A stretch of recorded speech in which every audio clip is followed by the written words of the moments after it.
ആരാധനയോട് ചേർന്ന് രണ്ട് വാക്കുകൾ വായിക്കാൻ ആഗ്രഹിക്കുന്നു. മത്തായി എഴുതിയ സുവിശേഷം 27-ാം അധ്യായം 19-ാം വാക്യം അതിനായിരുന്നു. ന്യായാസനത്തിൽ ഇരിക്കുമ്പോൾ അവൻ്റെ ഭാര്യ ആളയച്ച് ആ നീതിമാന്റെ കാര്യത്തിൽ ഇടപെടരുത്, അവൾ നിമിത്തം ഞാൻ ഇന്ന് സ്വപ്നത്തിൽ വളരെ കഷ്ടം സഹിച്ചു എന്ന് പറഞ്ഞു. അതുപോലെ ലൂക്കോസ് എഴുതിയ സുവിശേഷം 23-ാം അധ്യായം അതിൻ്റെ 47-ാമത്തെ വാക്യം. ഈ സംഭവിച്ചത് ശതാധിപൻ കണ്ടിട്ട് ഈ മനുഷ്യൻ വാസ്തവമായി നീതിമാൻ ആയിരുന്നു എന്ന് പറഞ്ഞ് ദൈവത്തെ മഹത്വപ്പെടുത്തി. ഈ വായിച്ച വേദവാക്കിൽ പ്രത്യേക പ്രയോഗം ശ്രദ്ധയിൽ ഞാൻ ആഗ്രഹിക്കുന്നു. നമ്മുടെ കർത്താവിനെ ആരാധിക്കാൻ അതുകൊണ്ട് ഉത്തേജിപ്പിക്കും എന്ന് ഞാൻ പ്രതീക്ഷിക്കുന്നു. ആ നീതിമാന്റെ കാര്യത്തിൽ ഇടപെടരുത്. നീതിമാൻ ആയ യേശു കർത്താവിനെ സാക്ഷി പറയുന്ന രണ്ട് വ്യക്തികളെയാണ് നമുക്ക് കാണാൻ കഴിയുന്നത്. ആദ്യമായിട്ട് പിലാത്തോസിന്റെ ഭാര്യ ആ കാര്യം പിലാത്തോസിനെ അറിയിക്കുന്നു. മാത്രമല്ല അത് യേശുവിന്റെ മരണത്തിന് മുന്നെയാണ് ആ കാര്യം പറഞ്ഞത്.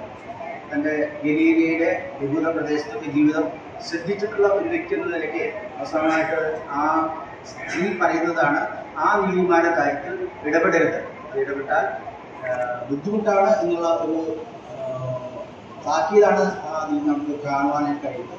എന്നാൽ ലൂക്കോസിന്റെ സുവിശേഷത്തിൽ നാം വായിക്കുന്നത് ശതാധിപനാണ്. ആ കാലത്തെ ഉദ്യോഗസ്ഥരിൽപ്പെട്ട ഒരുവൻ കർത്താവിന്റെ ക്രൂശീകരണത്തിന് സാക്ഷിയും അതിന് ചുമതലയും വഹിച്ച ശതാധിപൻ പറയുകയാണ് സംഭവിച്ചു കണ്ടത്. അന്ന് തന്റെ മരണത്തിന് ശേഷം മരണപ്പെട്ട സമയത്ത് ഭൂമിയിൽ വിളർന്നു, ഭൂകമ്പമുണ്ടായി, പല കല്ലറകൾ തുറന്നു.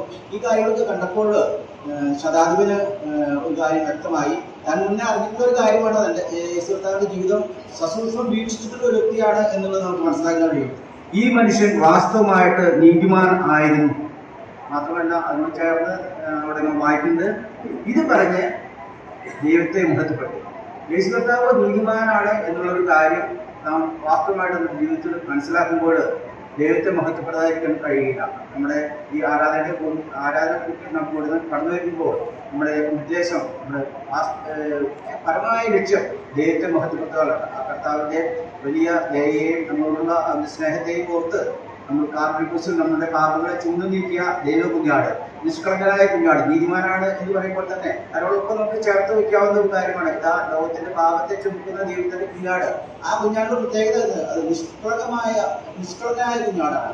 നമ്മുടെ പാപങ്ങളെ മുറ്റും കഴുകുവാൻ പര്യാപ്തമായ നിർമ്മലമായ രക്തത്തിന് ഉടമയായ ആ യേശു കർത്താവ് നമുക്ക് നന്ദിയോടെ ഓർക്കാം, അവനെ ആരാധിക്കാം. അത് നാം ഇന്നേക്കും മഹത്വപ്പെടുവാനാണ്.